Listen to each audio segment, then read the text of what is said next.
Bonjour à tous et bienvenue dans cette nouvelle séance de génie mécanique. Aujourd'hui, je vais entamer avec vous quelques séances de révision. J'ai choisi pour vous un sujet intitulé « Unité de moulage » d'après Bac 2013. Donc, le système représenté ci-dessous permet de transporter le métal en état liquide, c'est-à-dire après fusion, dans une poche pour le faire couler dans un moule. Donc, on peut voir que la poche va faire un cycle en U. Elle va prendre du métal, puis le couler dans le moule. Le moule, si vous voulez, le moule est animé de mouvements de translation par un mécanisme de fermeture. Alors, pour le déplacement de la poche, le déplacement vertical est assuré par un mécanisme animé par un moteur MT2. Le mécanisme de déplacement horizontal est animé par un moteur MT1 et c'est notre sujet d'étude, c'est notre zone d'étude. Donc, on a dans le sujet le schéma cinématique avec l'explication, mais on voit bien que les repères nécessitent aussi un petit coup d'œil sur le dessin d'ensemble. Donc, il faut à la fois regarder le schéma cinématique et le dessin d'ensemble. Vous avez un dessin d'ensemble avec un dessin en 3D. Ça facilite l'explication et la compréhension du sujet. J'ai coloré pour vous les organes de transmission. Donc, et vous avez un dessin en 3D. Le moteur MT1 va animer ou va transmettre le mouvement de rotation à l'arbre 1. Sur l'arbre 1, il y a deux embrayages. Un embrayage E1 commandé par une bobine B1 et un embrayage E2 commandé par une bobine B2. Quand l'embrayage E1 est activé par la bobine B1, on aura une transmission de mouvement de l'arbre 1 vers pignon à chaîne 5, puis à travers une chaîne, le pignon à chaîne 35. Ensuite, c'est l'étage de réduction, la première partie. La deuxième partie de réduction sera assurée par un système roue et vis sans fin, 30, 32. Et on aura la sortie sur l'arbre 33 plus le pignon 48. Maintenant, si l'embrayage E2 est activé par la bobine B2, on aura la transmission de l'arbre 1 vers l'engrenage 13, 29, ensuite 30, 32. Et puis la sortie 33 avec le pignon 48. Ce système aussi, il est muni d'un frein à manque de courant, c'est-à-dire au repos, le frein est activé. Donc, on va voir aussi pourquoi on a choisi une transmission par pignon-chaîne et engrenage, soit l'un, soit l'autre, tout simplement parce que le pignon-chaîne ne change pas le sens de rotation et l'engrenage 13-29 va changer le sens de rotation. On va profiter de ces deux mécanismes pour que l'un active le sens d'aller et l'autre active le sens de retour. Sur le dessin, j'ai coloré en jaune donc tout ce qui est tournant, tout ce qui est lié au moteur. Donc, la partie jaune, l'arbre 1 tourne et il va entraîner avec lui les armatures 10 et 10'. Pourquoi? Parce qu'il y a une clavette là. Donc, quand l'armature 10 tourne, elle va entraîner avec elle des disques. Les disques repèrent donc 9. Les disques 9, on remarque qu'ils comportent des dents. Ces dents vont permettre une liaison glissière avec l'armature 10. Donc les disques 9 peuvent tourner En même temps, ils ont la possibilité de faire une translation. Pour les disques en rouge, repère 42, ils sont elles aussi montés sur la cloche avec une liaison glissière. Cette liaison glissière est assurée par des dents extérieures. Donc, quand la bobine B1 est activée, le plateau 8 va être attiré et les disques vont être pressés. L'armature 8 va créer une force pressante pour lier par adhérence les disques 9 et 42. Et dans ce cas, on aura une transmission à travers les pignons chaînes. Deuxième cas, lorsque la bobine B2 est excitée, donc la transmission sera de l'arbre 1 vers donc l'engrenage 13, etc. Aussi, il y a un frein. Regardez le frein. C'est un frein à manque de courant. Au repos, les ressorts vont exercer une force pour lier par adhérence la plaquette 20 avec le disque 38 plus 19. Avec le frotteur aussi, c'est une autre plaquette 18. Donc, au repos, c'est le ressort qui crée la force pressante pour créer le frein. Et en marche, lorsque la bobine B3 est excitée, la plaquette 20 va être attirée et le disque sera libéré. Donc, on va récapituler. Pour le freinage, la commande des freins, on a vu qu'elle est assurée par la bobine B3. Et pour l'effort presseur, il est créé par les 3 ressorts. Donc, on va écrire les réponses. Donc, commander le frein, bobine B3, créer l'effort presseur pour le freinage. Donc, c'est les 3 ressorts 21. Pour l'embrayage, B2. Commander l'embrayage. L'embrayage est commandé par la bobine B2. Et qu'est-ce qui va créer l'effort presseur pendant l'embrayage? C'est la bobine aussi. Donc, commander le frein, bobine B2, créer l'effort presseur, c'est aussi la bobine B2. Et on remarque que parfois la bobine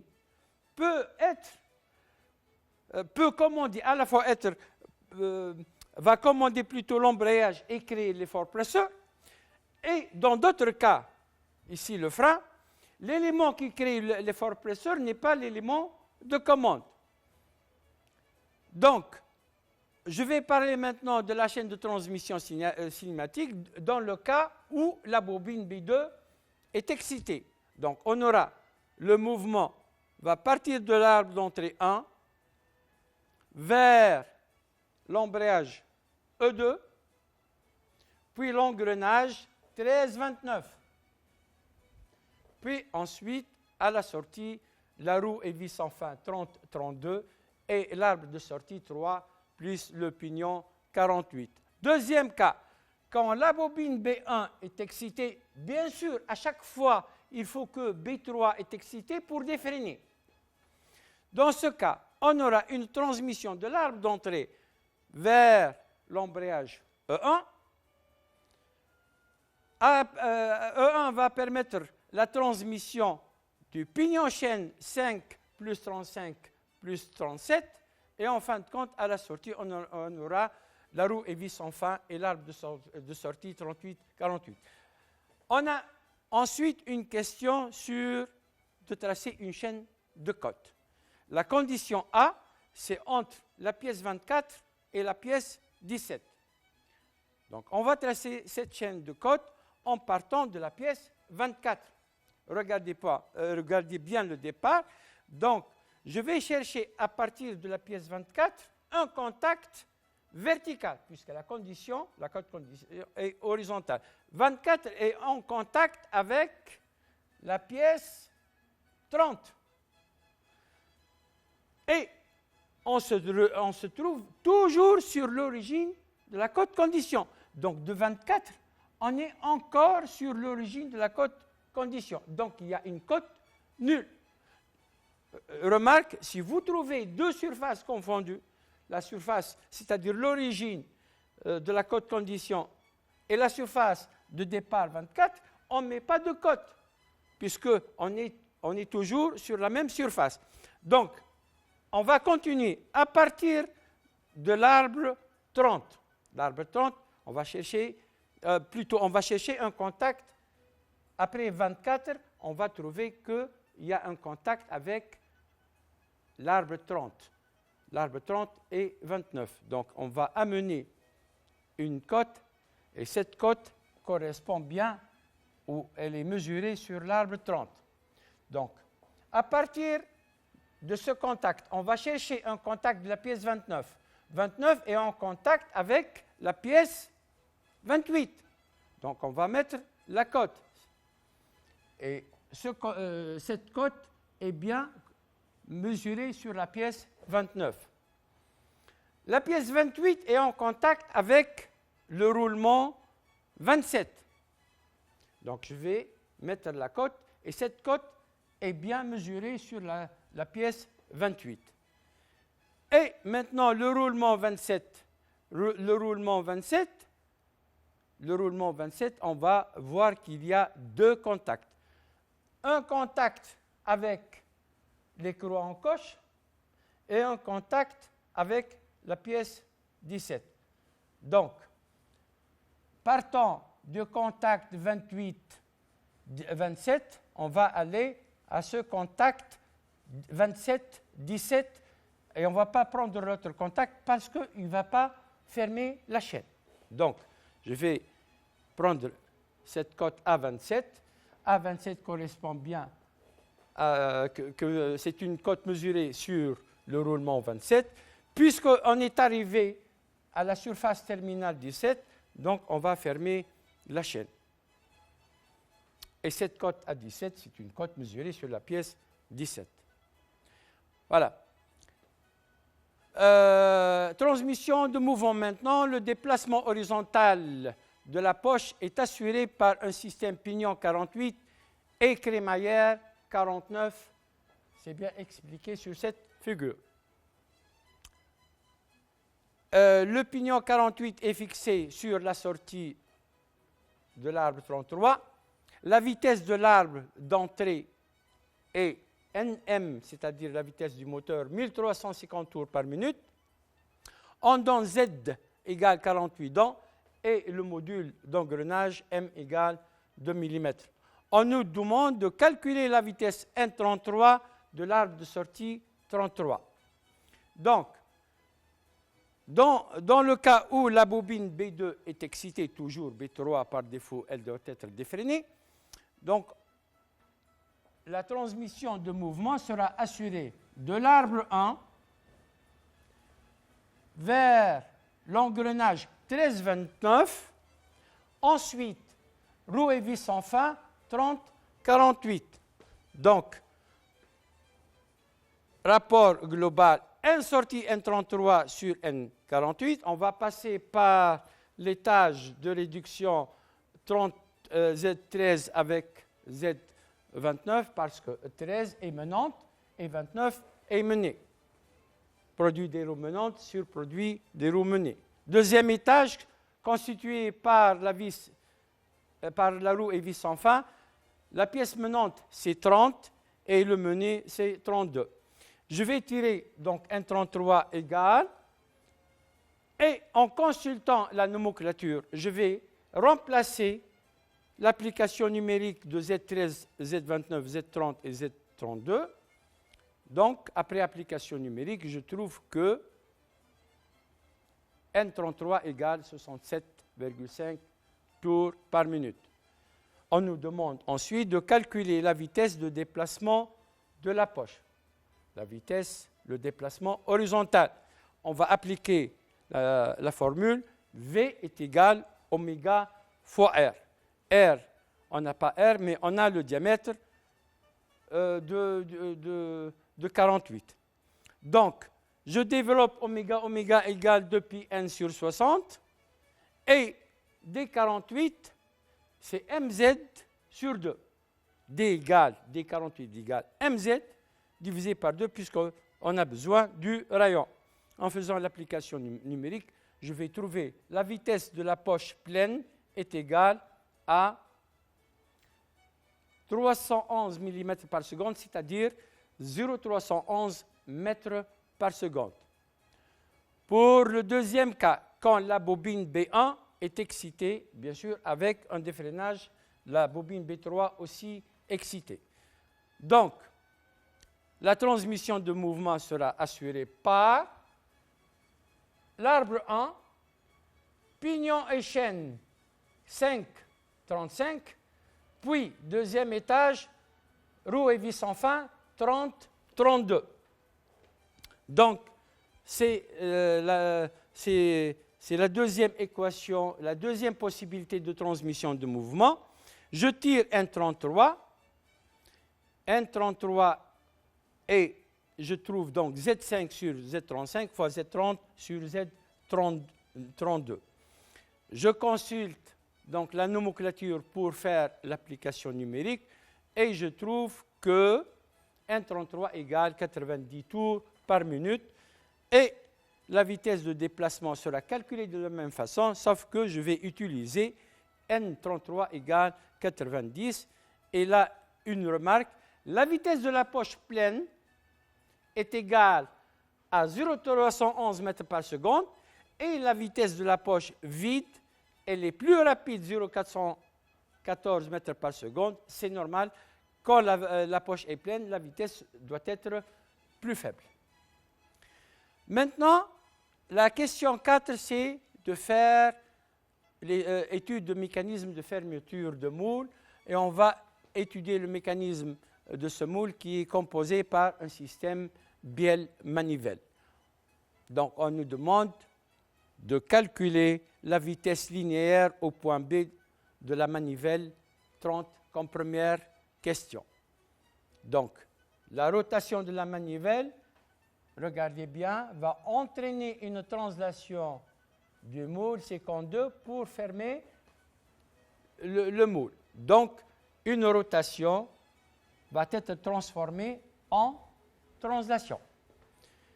La première étape, c'est de calculer la vitesse au point B. Donc, pour calculer la vitesse au point B, je vais utiliser la formule V est égal oméga fois R. Le R est égal CB. En faisant l'application numérique, je trouve que VB donc égale 226,2 mm par seconde. Donc, la deuxième question est de représenter à l'échelle la vitesse linéaire de la manivelle séquente au point B. Donc, pour représenter à l'échelle, je dois utiliser la règle de 3. L'échelle, c'est 8 mm par seconde, sera représentée par 1 mm. Donc, je dois utiliser la règle de 3 pour calculer la longueur du vecteur à dessiner. En appliquant la règle de 3, je dois dessiner un vecteur au point B de longueur 28 mm. Alors, ce vecteur, regardez bien, ce vecteur doit être tangent à l'arc CB, sinon, plus facilement, ce vecteur doit être perpendiculaire au rayon CB. Notez aussi que cette flèche doit être dirigée vers le bas parce qu'il faut tenir compte du sens de rotation. La manivelle tourne dans le sens horaire. Donc, je dois dessiner ce vecteur VB vers le bas. Et avec la transformation, le vecteur au point A va être va entraîner une translation vers la droite. Regardez le sens de rotation de la manivelle. Donc, ça y est, VB est en place. Je passe à la question suivante, la plus délicate, c'est de déterminer graphiquement sur le schéma ci-dessus la vitesse au point A en utilisant la méthode d'équiprojectivité. Je vais essayer d'aller doucement. Donc, la première étape, souvenez-vous, on va étudier seulement le mouvement de la bielle. Au départ, on a un vecteur connu. Au départ, on a un vecteur connu au point B. Dans l'autre bout de la bielle, j'ai un vecteur qui est inconnu, mais pas totalement inconnu. Je sais le point d'application, la direction et le sens. L'inconnu, c'est donc le module de VA. Je vous conseille de tracer, si vous voulez, donc à main levée, je vous conseille de tracer ce vecteur VA. Donc, l'inconnu, c'est le module qu'on va chercher. Mais ça vous donne à peu près une idée sur la vitesse qu'on va chercher. Donc, la méthode d'équiprojectivité, les étapes. La première étape, je vous conseille de prolonger l'axe BA. Ensuite, de projeter VB sur l'axe BA. Je trouve donc la projection orthogonale de VB sur VA. La méthode de l'équiprojectivité consiste que tous les vecteurs de la bielle ont la même projection sur l'axe BA. Entre autres, VA doit avoir aussi la même projection que VB. Donc, je copie la projection de VB au point A. La question maintenant, c'est de déterminer le vecteur VA tel que sa projection doit être égale à cette partie rouge. Donc, je vais faire le chemin inverse.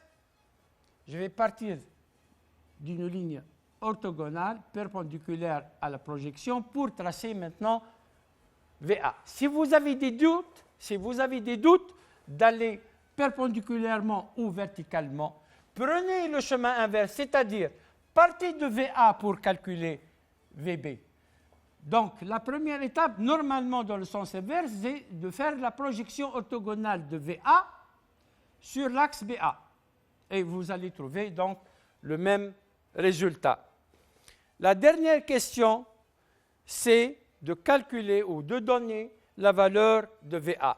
Pour cela, je vais appliquer la règle de 3. Je vais mesurer VA.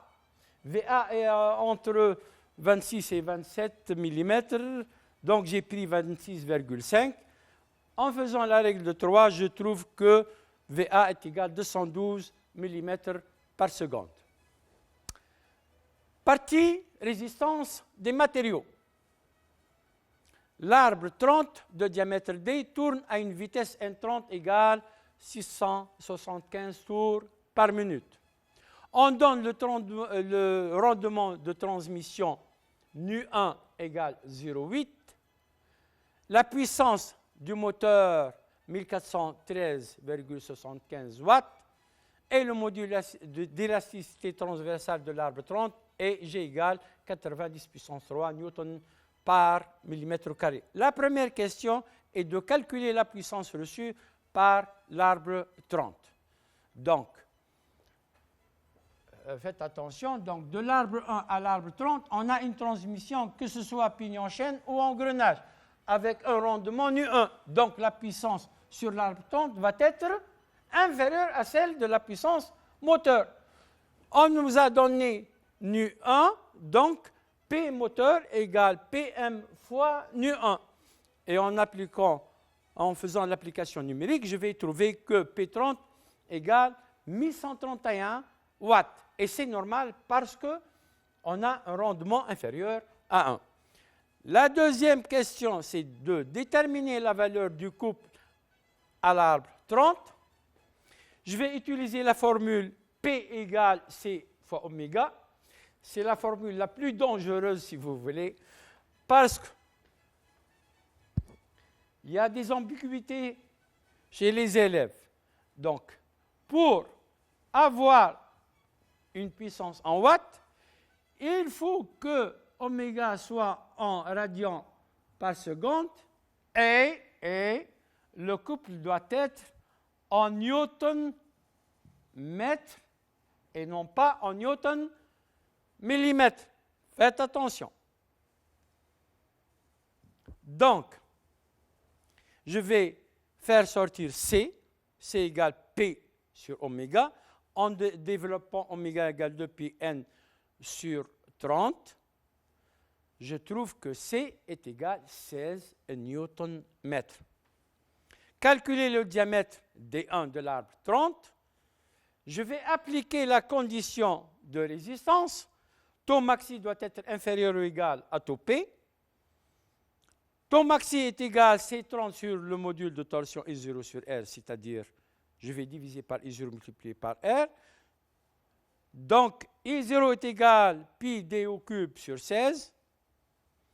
Donc, en tirant D1 mini, qui est égal à racine cubique de C30 fois 16 sur pi fois taux P, je vais faire l'application numérique et n'oubliez pas que 16 et le couple 16 est en newton-mètre. Donc, n'oubliez pas de multiplier par 10 puissance 3 pour convertir les newton-mètres en newton-millimètres, puisqu'on a le diamètre et les autres données par millimètre. Donc, je vais trouver le résultat 13,7 mm. Donc, la condition de rigidité, c'est θ maxi inférieur ou égal à θ limite. θ maxi égale C30 sur G fois I0, inférieur ou égal à θ limite.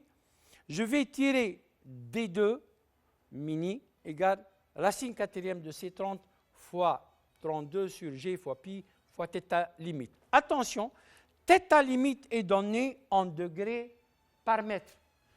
Je dois la convertir, plutôt elle est donnée en degrés par mètre, je dois la convertir en radians par millimètre. Cette conversion va être, je vais faire cette conversion en deux étapes. La première étape, c'est de convertir les degrés en radians. La deuxième étape, je vais convertir les mètres en millimètres. Donc, je vais utiliser la règle de 3 pour pi, où pi correspond à 180 degrés. θ limite correspond à 0,92 degrés. Je dois trouver donc θ en radians. θ en radians égale 16 10 puissance moins 3 radians par mètre. Je n'ai pas touché encore les mètres. Maintenant, pour avoir des radians par millimètre, millimètre est en bas, je dois multiplier par 10 puissance moins 3 et non pas 10 puissance 3, parce que les mètres sont en bas. Donc, θ limite égale 16 10 puissance moins 3 radians par millimètre. Je fais mon application numérique et je trouve que D2 égale 18,3 mm. Donc, on remarque que le diamètre calculé par la condition de rigidité est supérieur à celui du diamètre calculé par la condition de résistance, parce que la condition de rigidité consiste, elle est normalement appliquée que pour les arbres lents. On veut limiter les vibrations pour les arbres lents, donc on limite θ. Si on limite θ, donc pour limiter θ, on doit augmenter le diamètre. Donc c'est normal de trouver des diamètres supérieurs. La question 5.1 est maintenant de calculer la puissance sur l'arbre 30. Donc la puissance sur l'arbre 30, donc normalement non, c'est la puissance sur l'arbre 33. Pardon. Donc l'arbre 33 va recevoir une puissance normalement qui va passer par la première transmission puis la deuxième transmission. Donc on a deux possibilités. Soit utiliser la puissance de l'arbre 30 et que je multiplie par nu2, sinon je reviens à l'arbre moteur et je dois multiplier par nu1 et nu2. Donc on trouve que la puissance égale 1017,9 watts. Remarque, si vous voulez me suivre, vous avez le lien en QR code de ce sujet. Vous pouvez le télécharger, puis vous pouvez donc faire le sujet et vous avez le corrigé ensemble. Donc, vous pouvez télécharger avec ce lien en QR code le sujet que je suis en train de corriger. Je passe maintenant à la résistance des matériaux. Toujours, maintenant, je vais traiter la question 5.6. 5.6, de déterminer la valeur du couple appliqué sur l'arbre 33. J'ai calculé déjà la puissance de l'arbre 33 et maintenant je vais calculer le couple. Le couple égale P égale C fois oméga comme tout à l'heure. Donc la seule chose c'est que maintenant je vais utiliser P égale 1017,2. Il y a une remarque très importante dans cette question. Normalement, oméga égale 2 pi n33 sur 60. N33, je n'ai pas N33, j'ai N30, mais j'ai le rapport de vitesse entre 30 et 33 qui est égal à 0,1. Donc, N33, donc, cette quantité, normalement, c'est N33. Or, N33 égale N30 fois R2. Donc, en faisant l'application numérique, je trouve que le couple est égal à 144 Nm. À chaque fois, on a une réduction de vitesse, le couple va augmenter. Question 5.7, toujours dans la résistance des matériaux, on nous demande de calculer la contrainte tangentielle dans l'arbre 33. Taux maxi est égal C sur I0 fois R. Donc, je vais faire l'application numérique et je trouve que la contrainte est égale à 68,9 tours par millimètre au carré. La question 5.8, déterminer la limite élastique R1 dans l'arbre 33. On nous donne cette fois-ci que REG est égal à 0,5 RE. Regardez bien.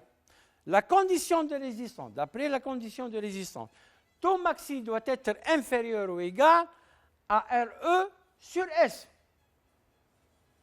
La limite élastique au glissement. Normalement, on doit écrire ça.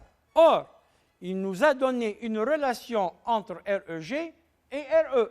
Donc, REG égale 0,5 fois RE. Donc, je vais tirer RE. RE, après application numérique, je trouve que RE doit être supérieur à 551,2. La dernière question est de choisir dans le tableau la nuance qui correspond à cette condition. Donc, RE supérieur à 551, il n'y a que le 25 CRMO4 qui répond à cette condition. 650 est supérieur à 551,2. Maintenant, la question 6, l'étude de transformation de mouvement, on nous demande de tracer une came. On nous donne le diamètre mini de la came. Le diamètre mini de la came, c'est le diamètre, c'est le cercle en noir. On nous donne le diamètre du galet. Le galet, il est dans sa position de départ 0. On nous donne le diagramme des espaces. Je vais vous montrer les étapes du tracé de la came. La première étape est de numéroter les secteurs de la came. Il faut numéroter contrairement au sens de rotation. Pourquoi? Parce qu'en tournant dans le sens des aiguilles d'une montre, le premier secteur qui va venir, c'est 1 dans ce sens. Donc après 1, 2, etc. Donc la numérotation, rappelez-vous, doit être contraire au sens de rotation.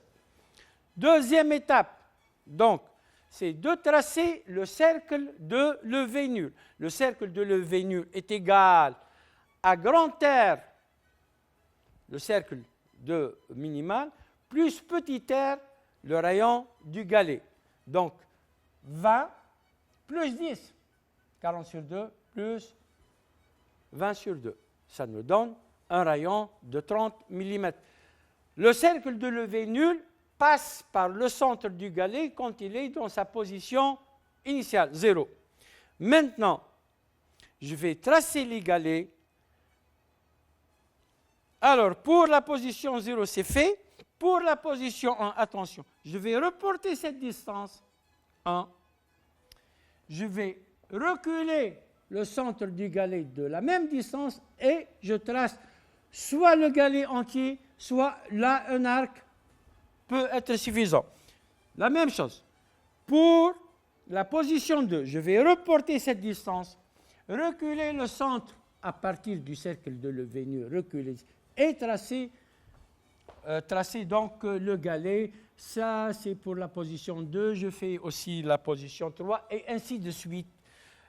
Je vais trouver cette série de positions de galets. Le profil réel de la came, c'est la tangente à ces galets. Donc, je vous conseille, pour faire la tangente, et de passer par le galet. Par exemple, c'est la meilleure position, là, 8, qui explique la situation. Le galet 8 doit être à cette position. Donc, pas la peine que la came passe par dessous. Juste la tangente. Comme ça, on a une bonne forme de la came. La dernière question, c'est la partie graphique. On nous demande de compléter l'encastrement de l'arbre 32 et de compléter le montage des deux roulements de type KB. Donc, montage-roulement plus un encastrement. Alors, on remarque dans ce dessin qu'on a utilisé pour ce guidage des roulements donc à contact oblique. Alors, à contact oblique monté en X. Donc, je vais faire un montage en X pour arbre tournant. Donc, c'est le guidage classique. Rappelez-vous que pour faire que l'arbre tournant, donc les montages, les bagues intérieures sont montées avec serrage, les bagues extérieures sont montées avec jeu. Je dois, d'après le dessin, utiliser ce couvercle pour faire le réglage du jeu interne, sans oublier qu'il faut mettre ici des cales de réglage. Donc, le couvercle va serrer sur la bague extérieure. Je dois mettre ici un épaulement pour transmettre le serrage du couvercle vers l'arbre. L'arbre va serrer la bague, la roue 32, mais je dois transmettre ce serrage à la bague intérieure du deuxième roulement gauche. Donc, je dois utiliser une bague entretoise.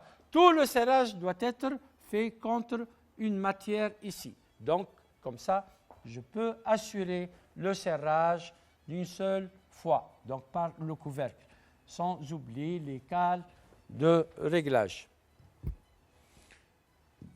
Donc, ici, le dessin, c'est-à-dire musonnette.